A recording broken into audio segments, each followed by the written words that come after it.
trouxe a sua Bíblia, abra no livro de 2 Samuel, capítulo 23, versículo 11. 2 Samuel 23, 11. Boa noite, Roosevelt. Boa noite, Jéssica, Inha Moreira, Isa Villanova, Mara. Sejam todos bem-vindos à nossa transmissão. 2 Samuel, capítulo 23, versículo 11. Amém? Você que não tem a Bíblia pode acompanhar aqui conosco na projeção. É um livro bem no comecinho do Velho Testamento. Uma dica para te ajudar. Fica depois de 1 Samuel. Não ajudou nada, né? Não ajudou nada. Bem no comecinho, tá, gente? Da Bíblia. 2 Samuel 23, 11, 12.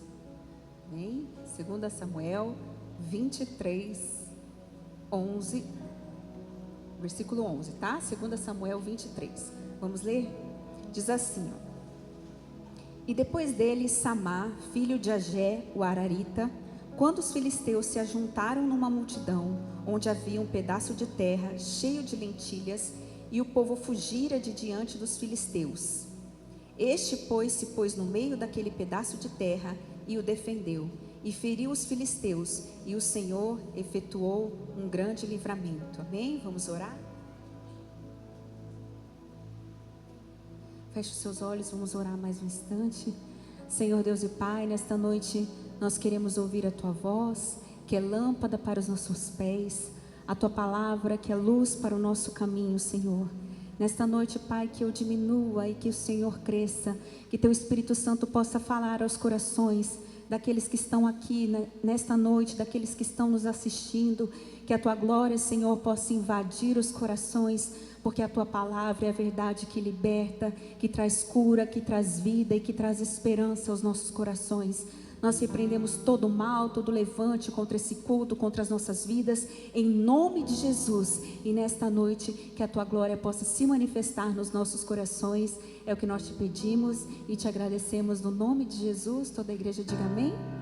Amém. Pode se sentar no seu lugar.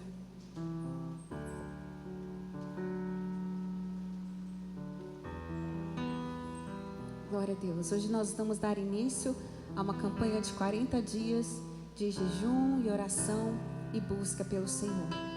E hoje eu quero falar sobre o cansaço. Não sei se você já se sentiu cansado de lutar, cansado das pessoas, cansado da situação, cansado de tudo. Ai, pastor, eu estou igual a essa canção. Estava cansado, sem forças, desanimado. E o pior de tudo não é o cansaço físico, porque o cansaço físico você deita, descansa e é revigorado. O cansaço espiritual é o pior que existe, porque você, mesmo se levantando, você não recobra as suas forças, você não consegue agir, você não consegue se levantar diante dos problemas. Você começa a agir de forma passiva diante dos problemas.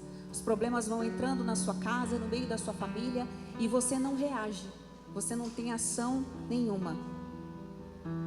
Mas, e se eu te disser que através dessa situação, desse cansaço, desse problema que você está vivendo, Deus quer forjar você para uma conquista sobrenatural. Amém? Através desse cansaço que você está sentindo, existe o poder de Deus que se aperfeiçoa na nossa fraqueza. E você vai entender como você vai lidar com esse cansaço espiritual em nome de Jesus. A palavra de Deus fala que quando Davi ele foi ungido para ser rei de Israel, ele passou a fugir da ira de Saul, porque Saul era então rei. E Saul, enciumado, começou a perseguir Davi. E Davi encontrou refúgio. E nós domingo falamos aqui, né? O pastor pregou sobre refúgio. Davi encontrou refúgio numa caverna chamada Caverna de Adulão. E ali ele reuniu valentes, homens que eram marginalizados pela sociedade, homens que estavam cansados, homens sofridos, homens que cometeram erros. Todos aqueles homens se juntaram com Davi e ali Davi começou a levantar um grande exército. E a Bíblia destaca alguns desses valentes, destaca 37 dentre os valentes de Davi. E Davi deu para esses homens amor, autoestima, coisas que eles precisavam, para que eles pudessem entender que Deus tinha um propósito na vida deles, apesar de tudo o que tinha acontecido. Então esses eram os valentes de Davi. E aqui no texto base que nós lemos, nós falamos de um valente de Davi chamado Samá. E o que acontecia nessa época? Acontecia que o povo plantava, o povo se esforçava, o povo gastava sua energia toda com plantio. No momento que eles iam colher, os filisteus invadiam os campos e roubavam todos os frutos. E o povo de Deus agia passivamente diante disso. O povo de Deus fugia do inimigo. E a Bíblia aqui está falando de Samá. Ele tinha um campo de lentilhas. E a lentilha não tinha muito valor econômico, mas era um campo e era dele. E o inimigo vinha sempre e roubava tudo que eles tinham. Todas as vezes eles faziam esforço, eles se empenhavam, mas na hora de colher o fruto, quem colhia era o inimigo. E o que eles faziam diante dessa situação? Nada. Eles apenas fugiam com medo. E o que Deus fazia? Nada também. E aí você vai entender aonde que está a chave para você sair dessa situação. Aí que entra o cansaço espiritual, que tem roubado as suas forças e tem te deixado passivo diante da situação. O que é passivo? Você vê o inimigo fazendo a festa e você não faz nada. Você simplesmente deixa. E você tem que entender que você está numa guerra espiritual. E aqui, igreja, você imagina o quanto Samá não estava cansado daquela situação. O quanto ele não estava cansado, porque é triste você trabalhar, você se esforçar e uma pessoa roubar o seu fruto. Imagina o cansaço espiritual, o cansaço emocional e o cansaço físico também. Porque fugir dos povos inimigos, fugir de um povo mais forte que eles, era terrível. Então ele estava extremamente cansado, principalmente daquela situação. E hoje você vai aprender com Samá, como ele reagiu. Samá, ele batalhou muito por aquele campo. Trabalhou no sol escaldante, fez covas, plantou a semente, esperou a chuva, esperou mover, esperou crescer, para na hora dele colher o fruto, tirou as pragas, tirou os matos, cuidou do campo, e na hora dele colher, o inimigo roubava tudo. E às vezes a gente se sente assim, cansado de não ver resultados na nossa vida, cansado da gente se esforçar e não encontrar resposta. A gente vai se esgotando. A palavra de Deus diz que a esperança adiada, ela adoece o coração. Porque você espera e nada acontece. E igreja, eu tiro pela minha vida profissional. Eu cheguei num momento assim, numa situação assim, em que eu me senti humilhada. Os empregos que eu arrumava, eu pagava para trabalhar. Já viu isso? Eu lembro que um dia eu era namorada do pastor Anderson. Ele foi me buscar no trabalho, levar a marmita para mim. Ele olhou para mim, eu olhei para ele. Ele falou: nossa, você está pagando para trabalhar. E a gente vai se entristecendo com essa situação. Eu olhei e eu não entendia o que Deus queria da minha vida. Falei: Senhor, por que isso? Por que esses empregos na minha vida em que eu não vejo fruto do meu esforço? Aí um dia eu pedi para Deus falar comigo. Comecei a orar, falei: Senhor, fala comigo, o que o Senhor quer de mim? E aí eu orei e eu abri um site de pregação que eu gosto muito de ler. E aí eu comecei a ler aquele site, e ali contava a história de uma pessoa igualzinha a mim, com o mesmo tempo de formado, com os mesmos problemas. até uma situação que eu vivi. Eu fui numa feirinha, encontrei uma pessoa e ele falou: você foi na feirinha? Gente, eu li assim, eu falei: meu Deus, esse homem viu minha vida. Aí eu comecei a ler, quanto mais eu lia, mais eu via a minha história. Ele falou: você está cansado?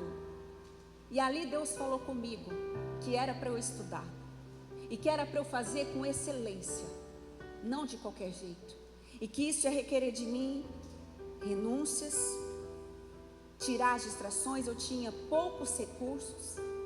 pouquíssimos recursos para estudar, mas Deus falou: eu serei contigo, vai, não tenha medo. E aí eu falava para Deus: Senhor, como é que vai ser isso? E exigiu de mim renúncias. Falei: bom, o que está tomando o meu tempo de estudo? Rede social. Então aboli todas, nem o WhatsApp eu tinha.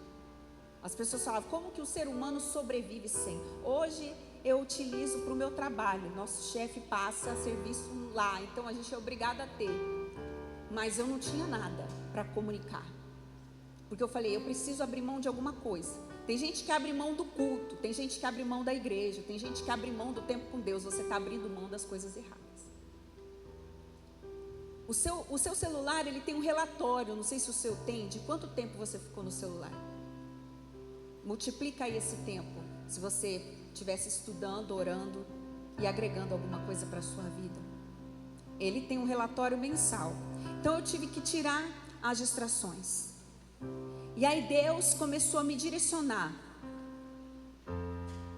que eu precisava me colocar no meio da batalha. E aí Samar, cansado de ver aquela situação, cansado de ver o inimigo roubar as suas forças. Você está vendo o seu casamento acabar, você está vendo os seus filhos se desviarem da palavra, você está vendo a sua empresa indo para o buraco, você está vendo o mal entrando na sua casa. E o que você está fazendo? Você está vendo que você não está orando mais, que você não tem mais prazer de ir para a casa de Deus? Você está vendo aonde o inimigo está entrando? Porque pode ter certeza que nesse cansaço, nesse desânimo, nessa falta de vontade, nessa destruição, não é Deus que está entrando. Então muitas vezes nós vimos o inimigo tomando os nossos filhos se desviando, o inimigo armando uma cilada para levar seu filho para a perdição, o inimigo armando uma cilada para destruir seu casamento, o inimigo armando uma cilada para destruir seu trabalho, e ele começa a roubar a sua paz, roubar a sua alegria, roubar a sua vontade de estar na presença de Deus, e você assiste passivamente. Mas hoje Deus quer te ensinar algo. Se coloque no meio do campo para a batalha, amém? Comece a usar as suas armas espirituais. Deus precisa olhar para a terra e ver um joelho dobrado por aquela casa, ver que você está assim: aqui não, inimigo. Você sabe a questão da gente repreender o inimigo? Como Jesus repreendeu a febre, repreendeu a tempestade. Quando alguém lança uma palavra ruim sobre você, repreenda em nome de Jesus. Se você não puder repreender: mas é meu chefe, então repreenda em pensamento, mas não tome essa palavra para a sua vida. Às vezes você fala: não, eu vou fazer tal coisa, eu vou para a igreja, o carro não funciona. Está repreendido em nome de Jesus. Quantas vezes nós usamos a nossa fé e de repente o carro funciona? Quando você se levanta e se coloca no meio da batalha para guerrear. E sabe, igreja, toda vez que um guerreiro ia para a batalha, ele tinha um escudeiro que ia à frente. Quem que é o escudeiro? São as pessoas que intercedem, são as pessoas que oram, e Deus faz um milagre. Hoje eu vi um testemunho tão bonito de um colega de sala do meu sobrinho. Ele está tentando uma vaga no colégio militar, esse amigo do meu sobrinho, estudando, fazendo cursinho, se empenhando, tão novinho, já abrindo mão de coisas, gastando o final de semana para estudar, pensando no futuro. E aí ele disse, ele se chama Mateus também, e aí o Mateus disse: sabe, André, o meu pai e a minha mãe estão há 3 dias em jejum pela minha prova. 3 dias jejuando pela minha prova. Eles se colocaram no meio do campo como escudeiros do filho. Eles se colocaram em oração, eles se posicionaram pelo filho 3 dias em jejum. E aí ele disse: André, quando eu fui fazer a prova, o Espírito Santo me tomou, uma criança, e eu comecei a falar em língua estranha no meio da prova. Eu não estava conseguindo segurar, pai, eu não estava conseguindo segurar, mãe, mas o Espírito de Deus se apossou da minha vida. E saiu a preliminar da prova, ele está em primeiro lugar, aleluia. Sabe por quê? Ele estudou sim, estudar é com você, se empenhar é com você, fazer inscrição é com você, e fazer a prova é com você, mas o milagre quem faz é Deus. Uns confiam em carros, outros em cavalos, mas nós faremos menção do Senhor dos Exércitos, amém? Uma criança que está sendo ensinada nos caminhos do Senhor já sabe: eu não estou em primeiro lugar porque eu sou melhor. Ele sabe que foi o Espírito de Deus que estava sobre ele, aleluia. Que coisa linda, quando tem família que ora junta, jejua junta, proclama o Evangelho junta. É uma bomba no inferno. E que coisa linda, quando eu vi o nome dele lá em primeiro lugar.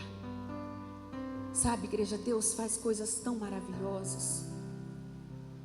Samar, ele se colocou no meio do campo e ele se recusou a ver. Eu me recuso a ver os meus filhos longe do caminho do Senhor.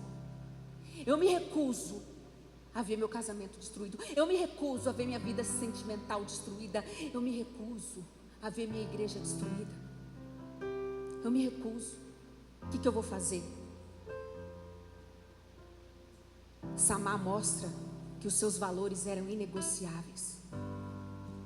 E não adianta só você jejuar, não. Você precisa renunciar o pecado, renunciar o que te afasta de Deus. Eu jejuo, mas eu não largo o pecado. O jejum requer renúncia, não só de alimento, mas de coisas que te afastam do Senhor. Para você se colocar no meio do campo, você tem que estar com as armas. Para você não morrer, tem que estar no jejum, tem que estar na oração, tem que estar na santificação, sem a qual ninguém verá a Deus. E aí Samar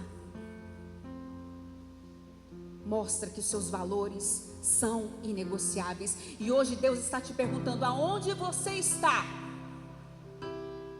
Você está dormindo, vendo o inimigo levar suas lentilhas? Ou você está no meio do campo? Estou no meio do campo, só que não estou orando, não estou me consagrando, só estou levando chumbo. Então se prepara para ir para o meio do campo. Se prepara. Imagina como Samar estava cansado, como ele estava com medo e ele estava sozinho. Mas ele cansou. Cansei de ver minha vida ser destruída. Cansei. Eu preciso me posicionar. E hoje Deus está te preparando e te convidando para ir para o meio do campo, amém? Hoje é o seu dia de começar a sair dessa passividade espiritual e começar a se colocar no meio do campo e enfrentar esse problema que está destruindo a sua vida espiritual, em nome de Jesus. Ele se coloca no meio do campo. Às vezes a gente questiona Deus: por que a minha vida sentimental, por que a minha vida profissional sempre fracassa? Por quê? A gente questiona Deus: por que a minha vida sentimental sempre fracassa? Por que minha vida profissional sempre fracassa? Mas o quanto você se dispôs a lutar espiritualmente por essa área da sua vida?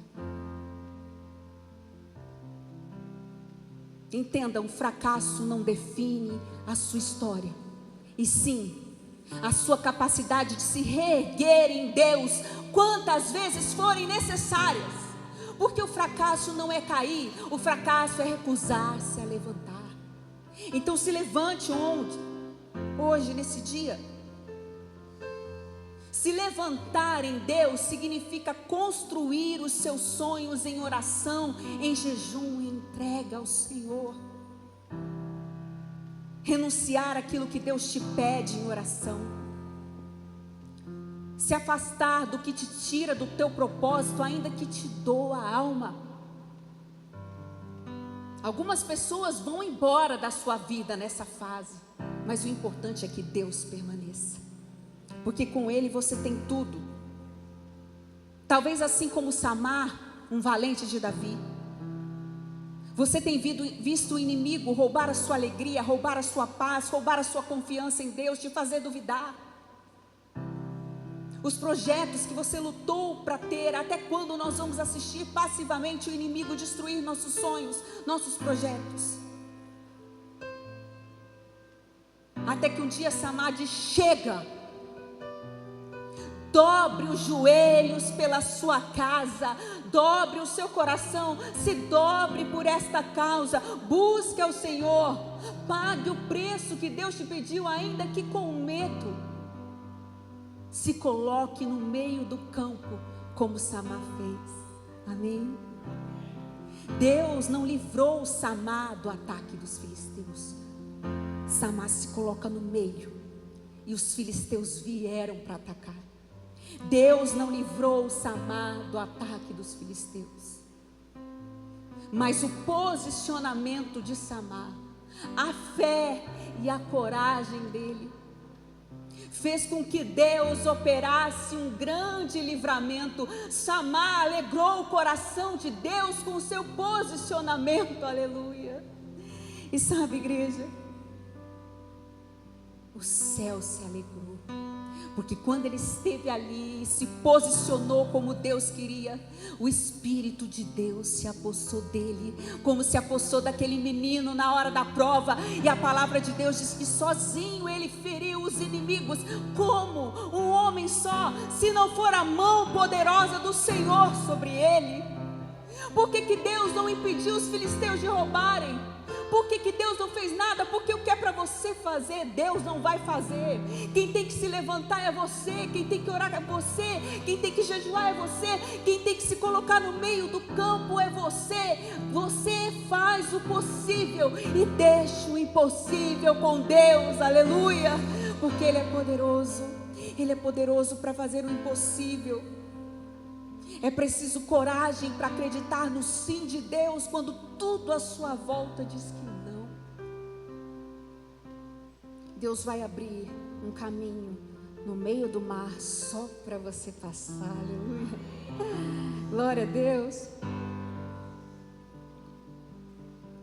Sabe, igreja, esse posicionamento de Samar é tão lindo.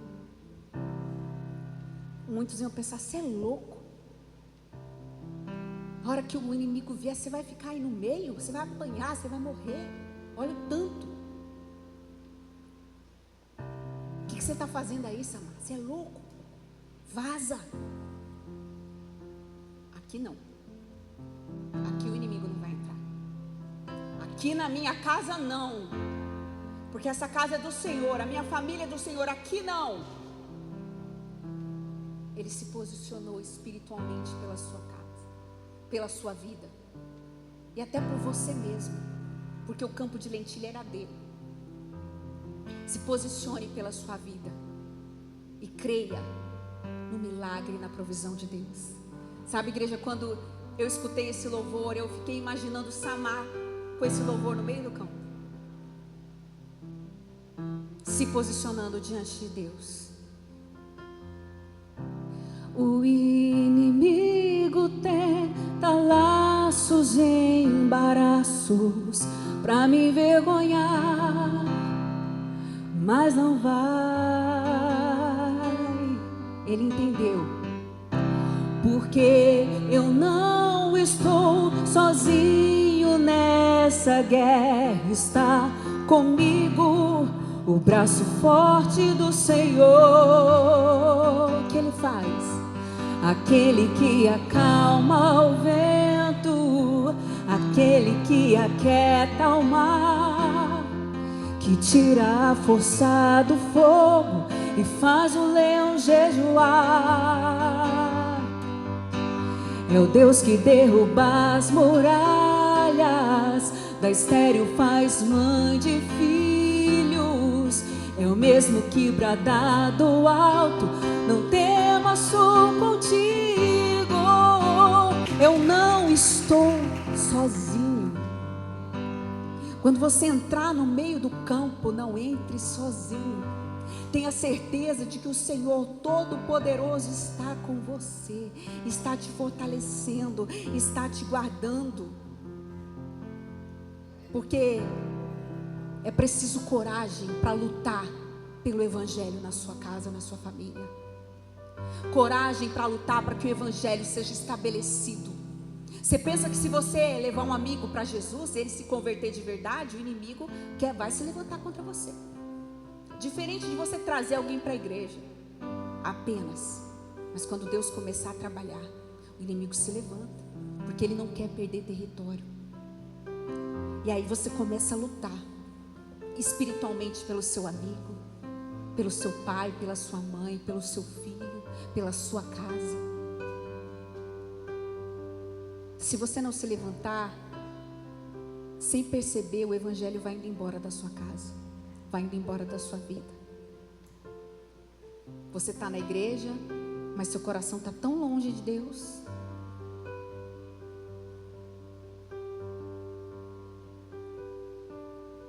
Pastor, eu preciso lutar por essa área da minha vida, pela minha vida profissional. Jejua, ora, consagra a Deus. Samar, ele teve que renunciar ao medo. Ele podia perder a sua própria vida. E o Evangelho é isso, é perder a nossa vida. O que você quer não faz mais sentido, porque quem vive em você é Cristo. O seu corpo não é seu, é templo do Espírito. Você não pode fazer o que você quiser com ele. Agora você é do Senhor. E é entender isso. E tantas pessoas, igrejas, nos procuram com a vida sentimental destruída, porque o inimigo começa ali na base, onde vai ser construída uma família. E é preciso coragem para dizer um não na vida sentimental, mesmo que você tenha medo da solidão, abrindo mão do que é passageiro na sua vida, para construir algo que é eterno. Você está construindo algo eterno. Coragem para abraçar o propósito, ainda que quem você ama te abandone por causa dele. É preciso coragem. Algumas pessoas não levam a sério a santificação na vida sentimental, mas é no momento da tentação que a sua fé precisa se revelar. É nesse momento ali, quando Samar está sendo roubado, o inimigo está roubando a sua santidade, está roubando a sua alegria, está destruindo a sua vida sentimental. As suas renúncias serão determinantes para as suas conquistas. Como eu posso pedir direção para Deus na minha vida sentimental se na hora da tentação eu abandono os meus princípios? Se os meus critérios de escolha são apenas visuais e não espirituais?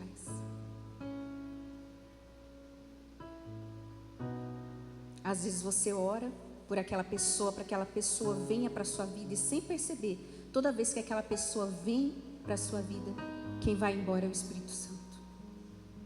Porque você começa a sair do caminho por causa de uma pessoa. Sansão, ele escolhia pela beleza, ele escolhia pelo visual. Ele sempre escolhia pessoas que não partilhavam da mesma fé que ele. Esse foi o motivo da sua derrota. O pior inimigo de Sansão foi ele mesmo. Sansão, ele escolhia pelo critério visual, e esse foi o motivo da sua derrota, a ponto de não perceber que o Espírito de Deus havia se afastado dele. E que triste é você não perceber que o Espírito Santo não está mais com você por causa do seu comportamento, por causa das suas atitudes.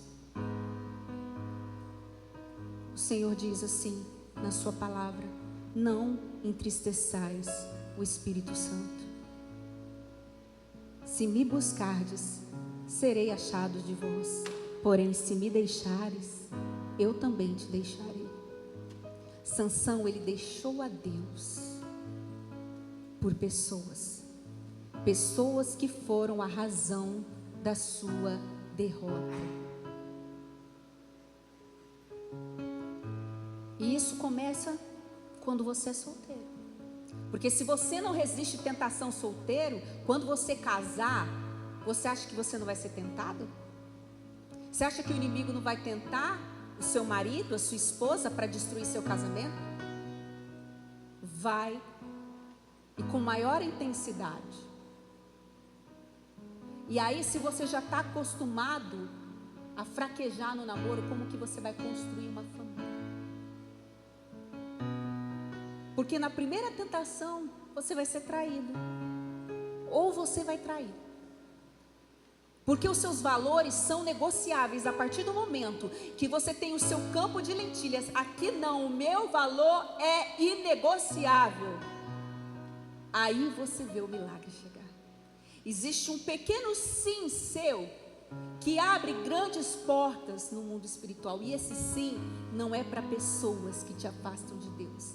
Esse pequeno sim é para boa e perfeita, agradável vontade do Senhor. Amém? Não há aquele que tenha renunciado por amor a Deus que não receba 100 vezes mais. Então, mesmo que você tenha feito tudo errado até agora, recomece. Recomece. E recomeçar é virar a página e deixar que nesse papel em branco Deus reescreva a sua história. Amém? Então deixa Ele escrever. Confia na vontade dEle.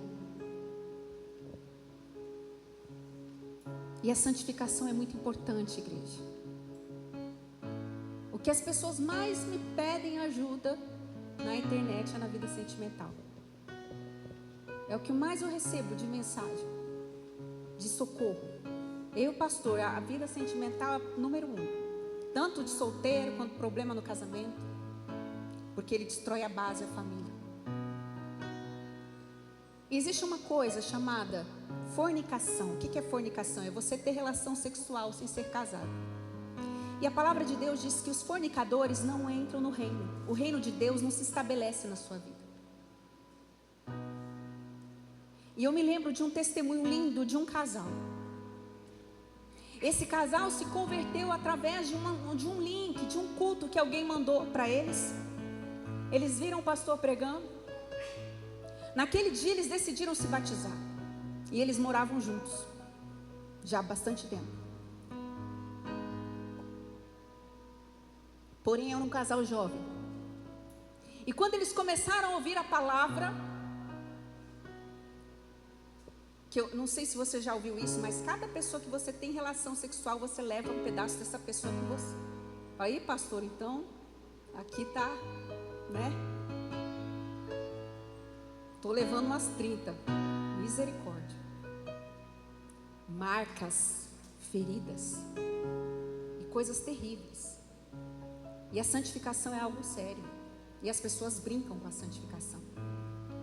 E aí eles começaram a ouvir a palavra, começaram a receber de Deus, se batizaram, tomaram uma decisão. E aí eles entenderam a importância da bênção de Deus na vida sentimental. E aí eles procuraram a gente. Eu lembro que eles fizeram um jantar na casa deles, convidaram a mim, o pastor, o Mateus. E eles fizeram assim, deixaram a casa muito bonita, muito arrumadinha. E aí eles falaram: a gente tem uma surpresa para vocês. Um balãozinho para cada um. Quero que vocês estourem o balão. Tem uma mensagem para vocês. Aí o pastor abriu e falou assim: vou ver o que tem aqui, né? Abriu, estava escrito assim: pastor, você aceita celebrar o nosso casamento? Aí, para mim e para o Mateus, estava escrito: você aceita cantar, tocar no meu casamento?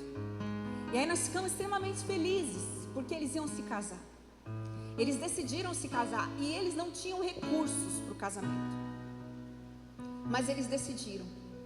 E quando eles tiveram a decisão pelo casamento, eles chegaram para mim e para o pastor e disseram, confidenciaram: pastor, pastora, nós moramos juntos há muito tempo, mas a partir do momento que nós decidimos santificar a nossa vida, nós estamos dormindo em quartos separados, nós estamos nos santificando até o dia do nosso casamento, e só depois que nós recebemos a bênção do Senhor é que nós vamos retomar a vida de casados.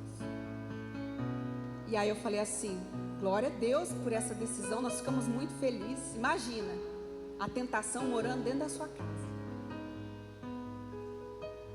E eles decidiram.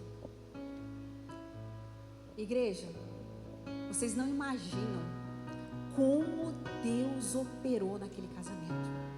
Vocês não imaginam tanto de recursos que Deus mandou para o casamento deles. As portas, elas não abriram, elas se escancararam na vida deles. Foi algo lindo. E eu lembro que foi bem na época da pandemia. E nós temos amigos que são músicos profissionais, que cantam com grandes nomes da música. E eles estavam parados sem tocar por causa da pandemia. Aí o Anderson ligou: você aceita, você pode vir tocar no casamento de um amigo? Claro, não vou cobrar nada de vocês. Você aceita? Gente, tinha uma banda profissional no casamento deles. Violino, tudo que vocês imaginaram tinha no casamento deles. Todas as pessoas que foram vindo, se voluntariando, ela não acreditou. Eu falei: olha, eu não ia ter condições de pagar um músico desse para o seu casamento, porque ele é um músico profissional, ele toca com grandes nomes da música, que eu não vou estar aqui para não fazer propaganda, que não é para você ir para o show, não. Aí eu falei: sabe quem vai tocar no seu casamento? Fulano, fulano, fulano. As portas estão se escancarando. Foi a coisa mais linda, eles ganhando as coisas, sabe? Porque é a bênção de Deus sobre o casamento. Já teve casais que chegaram aqui, falaram: pastor, a gente já mora muito junto há muito tempo, a gente quer consagrar o nosso casamento a Deus. Só nós dois. E um casal de testemunhas. Não importa. Festa é dispensável. Mas a bênção de Deus é indispensável. É o seu campo de lentilhas, aquilo que você não pode abrir mão. A bênção de Deus sobre um casamento. É como se fosse aqui. Imagina aqui que esse copo é uma maçã do amor. E ela está sem plástico em cima. O tanto de mosca que vai sentar nela. O tanto que ela vai ser trincada. Quando você embala aquela maçã, é quando você coloca a bênção de Deus sobre um relacionamento, sobre uma família. O que vai acontecer? Quando a mosca vier, ela tem uma barreira. Existe um joelho dobrado, existe uma consagração, existe uma bênção de Deus sobre aquele casamento. E ele só vai começar a rasgar se você começar a permitir. Ah, sou casada. Opa! Mensagem esquisita é essa. Sai fora. Agora, se o pastor olhar, nossa, bonitona, hein? O casamento tá mal. Olha a mensagem que eu recebi. Você é lindo. Passa lá em casa mais tarde. Aí o pastor: vou dar conversa. Só dele dar conversa, meu irmão, já desenrola um assunto. Espera aí que eu vou te bloquear.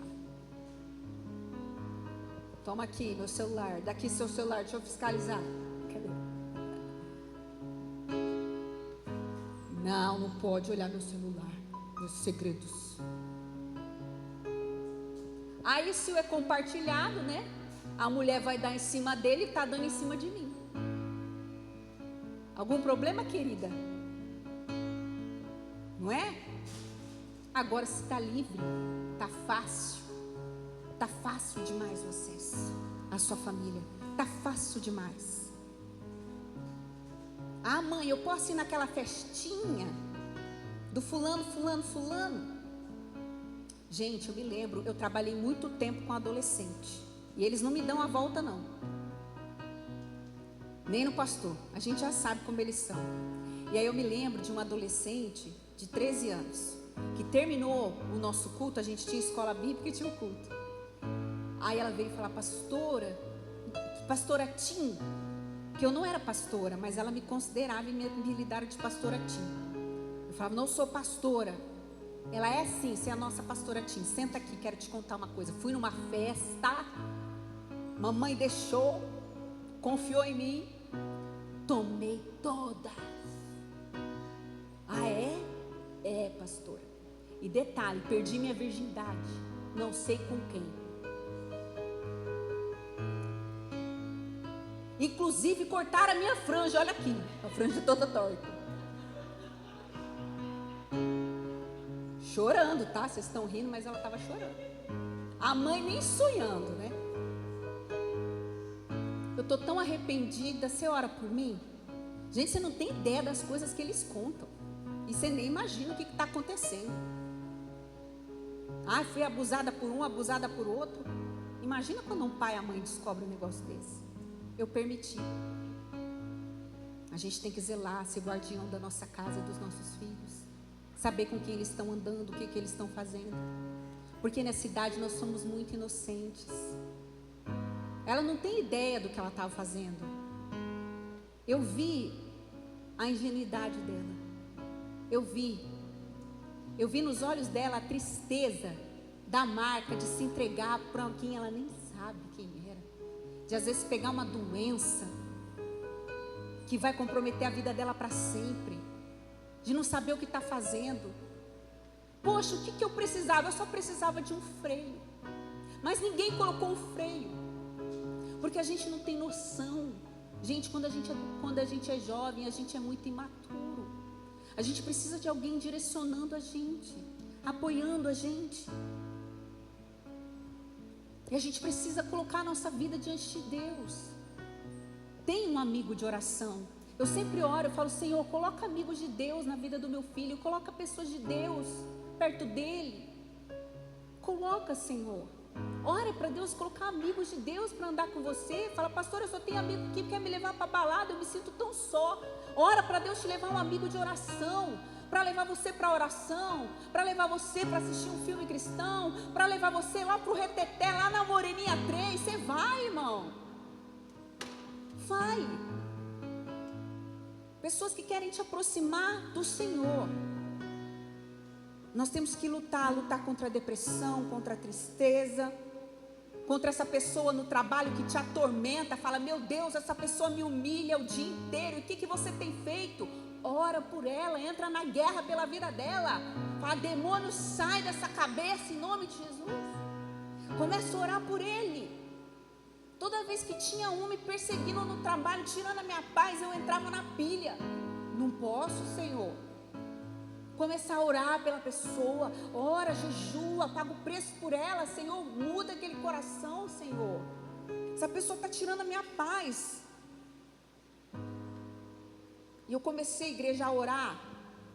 Quando eu decidi estudar, eu comecei a orar pelo concurso.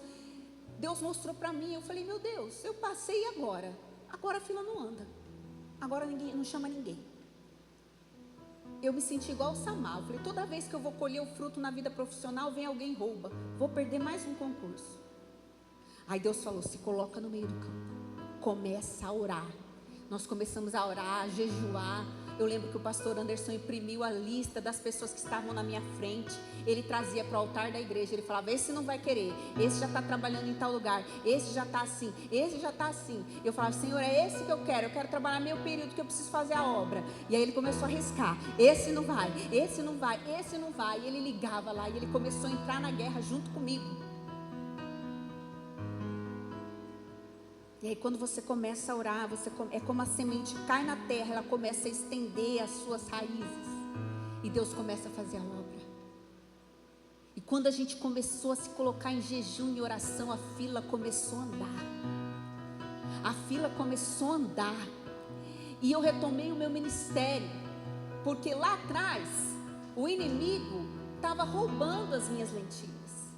Eu tinha enterrado o meu ministério pastoral por causa de pessoas. E aí Deus falou: eu quero que você retome e se coloque no meio do campo. E você aceitar o desafio de ser pastor. Eu sempre falava: eu não quero nunca, porque eu sei o preço. Preço de vida. Se você fala alguma coisa errada, você é questionado. Você é questionado da forma como você fala, como você se veste, aonde você anda, tudo que você faz. Você é questionado. Quando você fala alguma coisa: você não é pastor, você não é super-homem, você não é o super-santo. É renúncia de vida, é preço de oração, é preço de levar os problemas das pessoas nas suas costas. É um preço muito alto pelas almas, não é fácil. E eu sabia que não era fácil, porque já no ministério de louvor, quantas vezes eu vi os pastores chorando, desesperados, porque aconselham muitos e não tem ninguém para oferecer um ombro para eles. Quantas vezes eu vi, eu falei: eu não quero essa vida para mim. Mas no momento que Deus falou: se levante, vença esse medo, rompa essa barreira na sua vida, na sua alma, se levante, se coloque no meio do campo. A fila começou a andar, aleluia. A fila começou a andar. E sabe o que havia em comum entre esses homens, os valentes de Davi? 1 Crônicas 12:38. O que havia em comum entre esses homens, pastora? 1 Crônicas 12:38 diz: todos esses homens de guerra, postos em ordem de batalha, vieram a Hebrom com os corações decididos para constituir a Davi rei sobre todo o Israel. Corações decididos. Decidi servir a Deus. Decidi me santificar. Decidi. É decisão.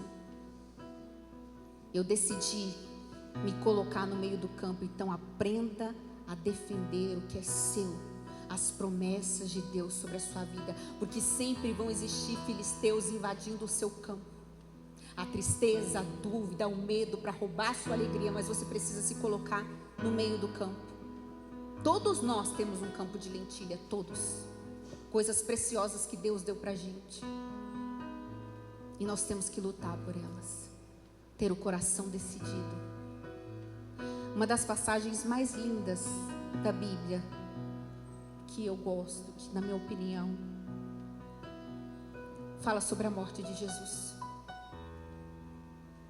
Naquele tempo, existia uma lei que determinava que as pessoas condenadas à morte de cruz não teriam direito a um enterro digno. Você imagina você não poder enterrar o seu filho e deixar ele jogado num lixo? Para a gente é desonroso, para um judeu ainda mais. Seus corpos eram lançados em um lugar a céu aberto até apodrecerem por completo. E o problema é: quem enterraria Jesus?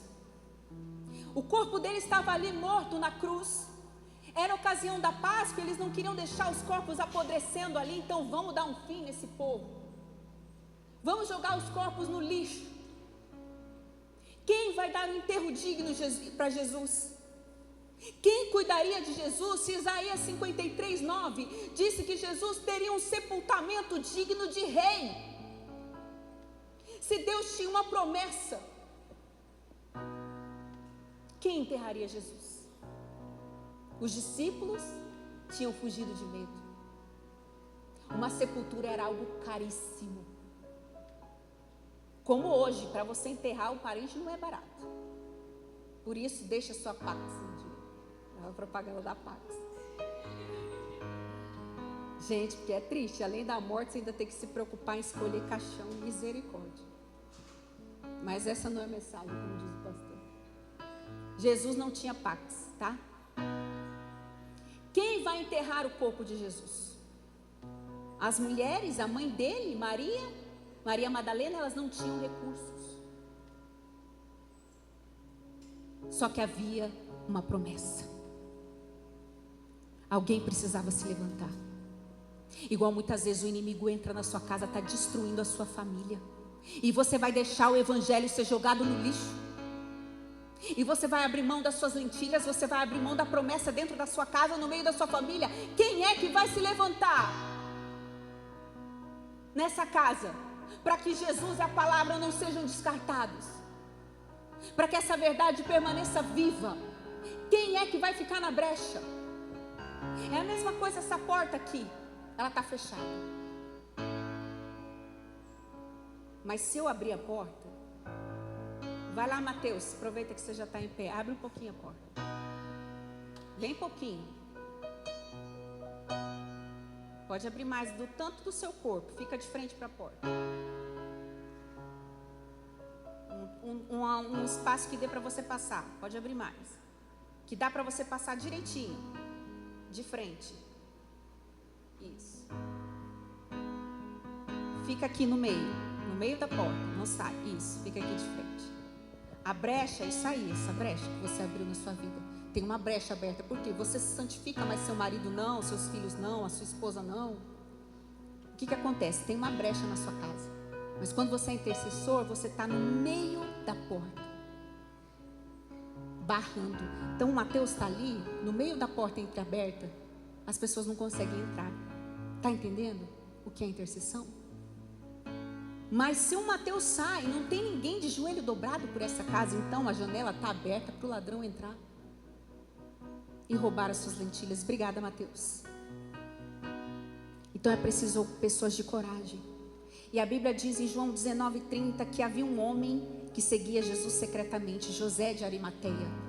Ele era membro do Sinédrio, uma espécie de tribunal que participou da condenação de Jesus, mas José de Arimateia, ele não fez parte dessa condenação. Ele foi contra. E ele seguia Jesus secretamente. E Nicodemos, que era doutor da lei, príncipe dos judeus, que foi buscar Jesus de noite, escondido de todo mundo, quando Jesus disse para ele, para entrar no reino de Deus é necessário nascer de novo.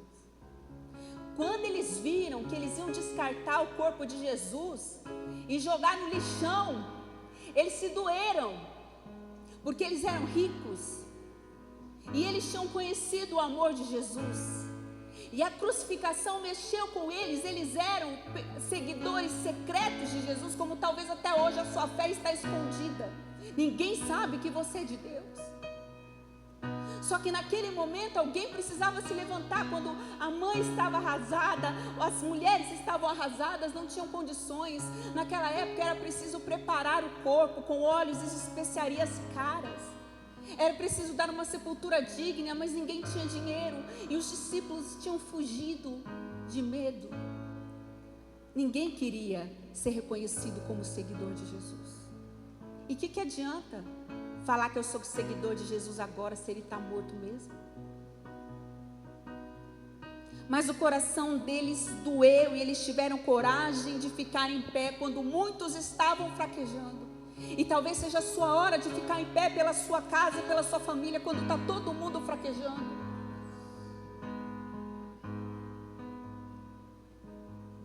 Eu não posso deixar Jesus ser jogado no lixo. Eu não posso deixar o evangelho ser uma piada na minha vida. Escárnio não. Aonde você está, no meio do campo, aonde Jesus está sendo colocado na sua vida. José de Arimateia se apresentou corajosamente. Era muito arriscado ter zelo pelo corpo de Jesus. Ele poderia arriscar a sua posição, as suas amizades e até mesmo a sua vida, por querer ser fiel a um traidor. Mas naquele momento ele não podia se calar, Assim como Samar, eu não posso me calar, vendo o inimigo destruir minha vida, eu não posso me calar. Eu não posso ficar passivo. E ele pede, me dá o corpo de Jesus. Eu quero o corpo dele. Eu quero dar uma sepultura digna para ele. E José de Arimateia, ele tinha uma sepultura caríssima, digna de rei.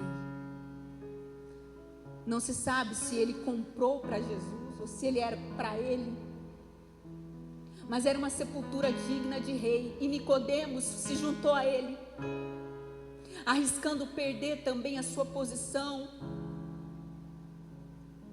Ele deixou o medo de ser rejeitado e eles prepararam de forma especial o corpo de Jesus, lavando, ungindo com lençóis de linho. A quantidade de mirra e aloés eram extraordinárias, coisa de gente que tem muito dinheiro, porque para eles era uma tradição você preparar o corpo, você ungir o corpo. Isso era uma sepultura digna. Que grande amor. Eu posso imaginar José de Arimateia pensando, eu tão puro, pecador e um inocente morrer. Quem Jesus foi para mim, eu não posso abandonar o corpo dele aqui. Eu vou dar um enterro digno para ele.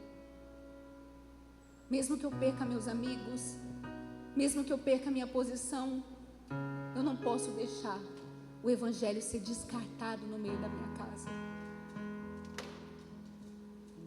Essa atitude de pessoas que nunca tiveram coragem de seguir Jesus em vida, tiveram coragem na morte, porque a morte de Jesus extraiu o melhor de José e de Nicodemos. Eles decidiram se revelar como discípulos, como seguidores de Cristo, no momento mais difícil, em que alguém tinha que se levantar para que a promessa de Isaías se cumprisse, que ele seria enterrado como rei. Assim como tem uma promessa para sua casa, para sua família, mas alguém precisa se levantar para essa promessa se cumprir. Alguém precisa ser o agente de Deus para que essa promessa se cumpra na sua casa, na sua família. Existe uma promessa linda, de promessas de reino para a sua vida, mas quem é o José e quem é o Nicodemos que vão se levantar? Eles se levantaram, igreja. Assim como Deus levanta quem a gente menos imagina para nos dar um livramento. Quem imaginava que seriam aqueles dois homens? Como às vezes você está passando por uma luta e Deus usa uma pessoa que você nem imagina para te dar uma palavra, para te levantar. E nessa campanha de 40 dias eu convido você a fazer isso, a se colocar no meio do campo. Preciso jejuar os 40 dias? Não, você pode jejuar uma vez na semana. Se você é acostumado, jejue, mas o seu corpo tem que ser acostumado com o jejum. Não faça jejum de louco, tá? Não vai fazer jejum e vai trabalhar o dia inteiro, esforçar o físico, não. Jejum é consagração. Tira um alimento que você gosta, tira as distrações, faz algo sério com Deus, faz propósito de verdade. Quando nós orarmos aqui, sentiu vontade de vir ao altar, venha, se derrame. Vamos montar um grupo para a gente colocar os devocionais. Você quer fazer parte do grupo? Seja relevante, participe, porque você também vai dar a palavra lá, porque você também vai levantar alguém lá. Por isso que se chama grupo. Todo mundo na mesma visão, decididos a lutarem por aquilo que Deus deu. E Jesus teve a sua sepultura digna, e o nome desses homens ficou marcado na história de Jesus. Como seguidores de Cristo. E imagina a alegria deles quando eles souberam que Cristo ressuscitou, que Jesus era a verdadeira promessa. Parecia ser tarde demais, porque Jesus já tinha morrido, mas não era tarde. Era a hora que Deus esperava que ele se levantasse. Então hoje é dia de você se levantar pela sua casa, pela sua família, por você. Tem uma canção que diz: Senhor, até que o Senhor venha, eu vou clamar. Até que o Senhor venha, eu vou gastar a minha vida diante do teu altar. Isso é uma promessa, isso é uma oração, isso é uma declaração de amor a Deus. Gaste os seus dias. Às vezes só quando a gente está no hospital, vendo que a nossa vida está indo embora, a gente fala, eu queria tanto levantar dessa cama para pregar o evangelho. Nem sempre dá tempo. Você tem o hoje, você tem agora, e o tempo está passando rápido demais. Então se levante. E agora, pastor, eu vou ficar igual o Samar, que está cheio de inimigo. Vai para o meio do problema. Se coloca no meio e deixa o milagre com Deus. E com essa campanha você vai se colocar no meio, amém? Se coloca de pé, você que pode.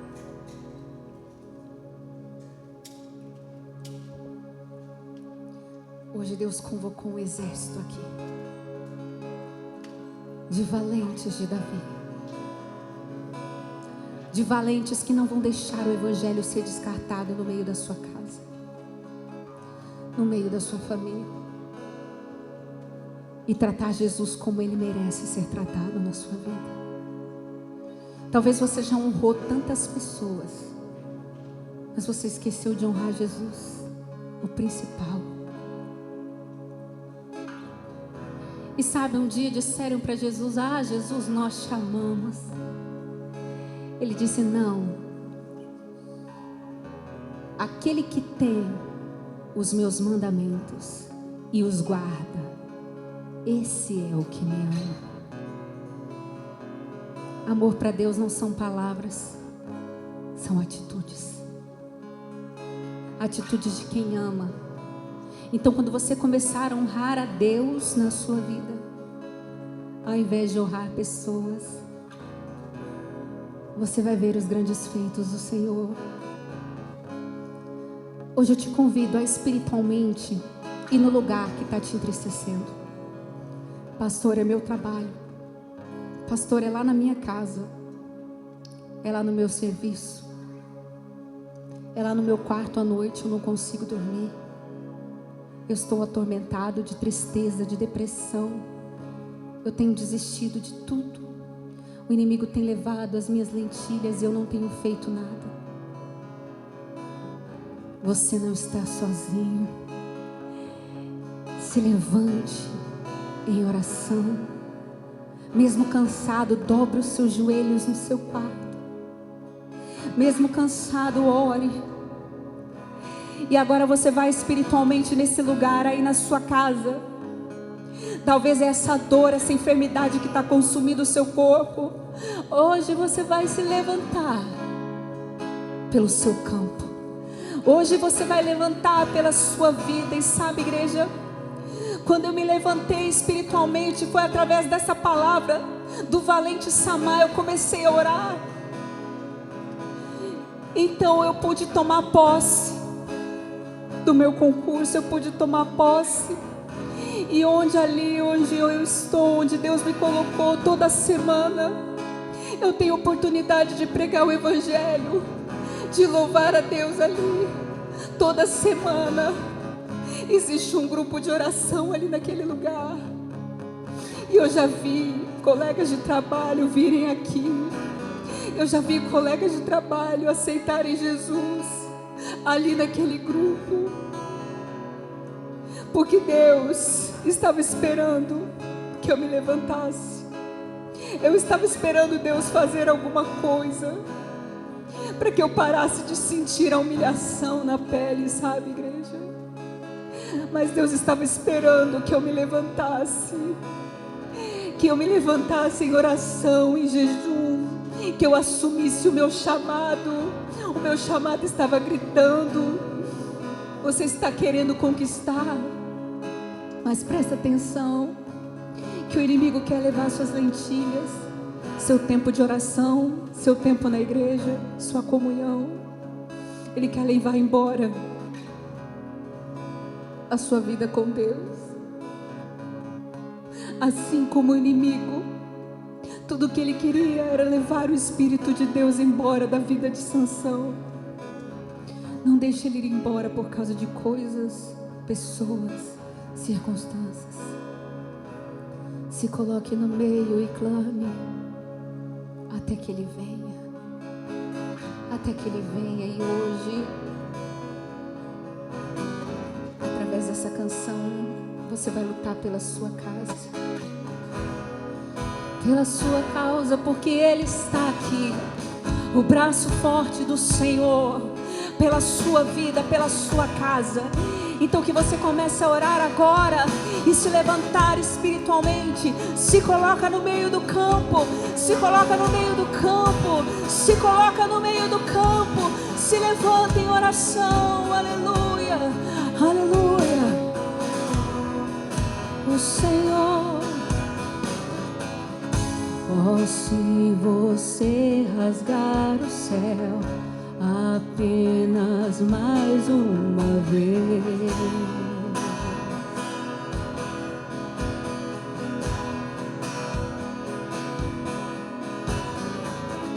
oh, se você descer e fizer teus grandes feitos de novo,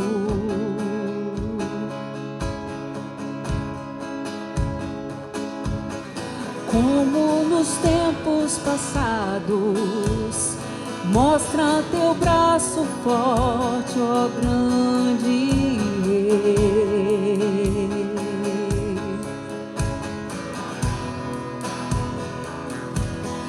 Mostra pra essa geração teus prodígios e sinais. Peça pra ele. Vem mais uma vez e faz tudo novo. Vem mais uma vez e agita todo meu ser. Faz a eternidade se alinhar com o natural. E da terra nós que somos pó, clamamos, aviva-nos, aviva-nos, aviva-nos, Senhor. Peça pra ele. E fere meu coração com uma ferida de fome por ti. Fere meu coração com uma ferida de sede por ti.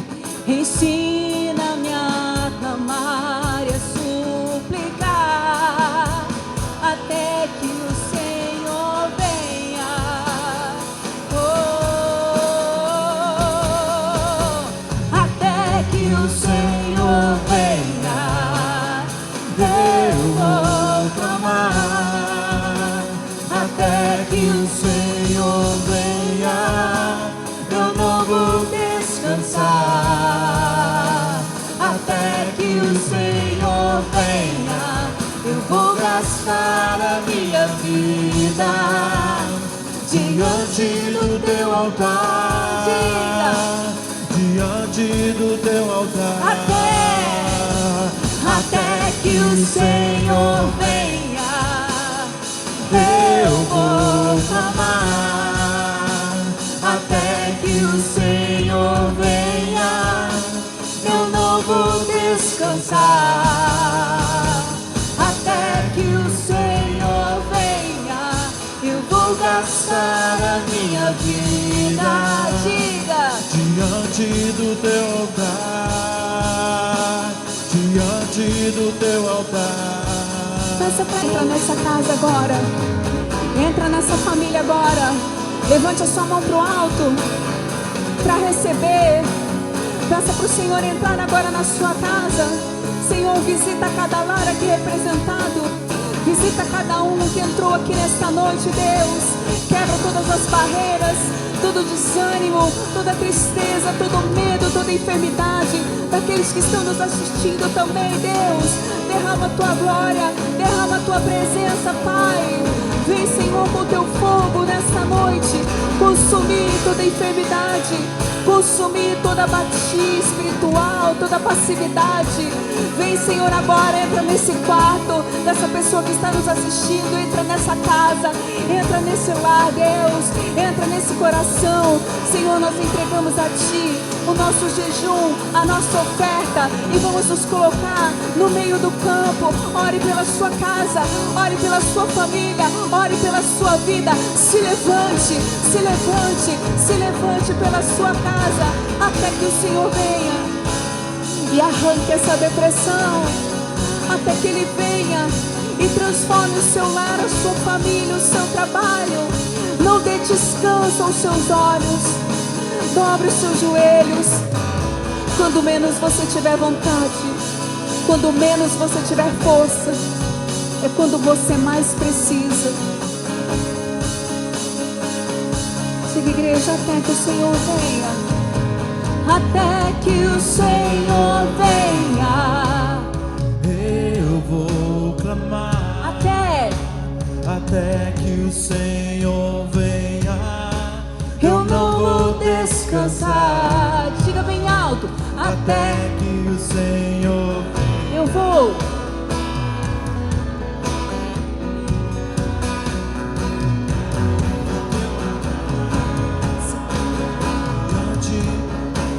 Mais uma vez, igreja.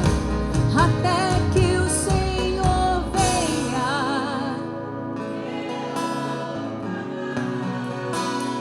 Até que o Senhor venha.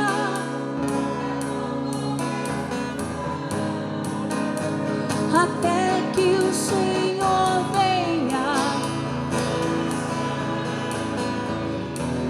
Diante.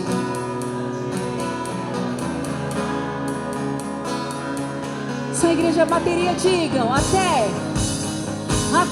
que o Senhor venha. Até que o Senhor venha. Diga bem forte. Até que o Senhor venha, eu vou gastar a minha vida. O quê? diante do teu Aleluia! diante do teu altar. Até que o Senhor venha, eu vou clamar. Até que o Senhor venha, eu não vou descansar. Até que o Senhor venha, eu vou gastar a minha vida diante do teu altar. diante do teu altar.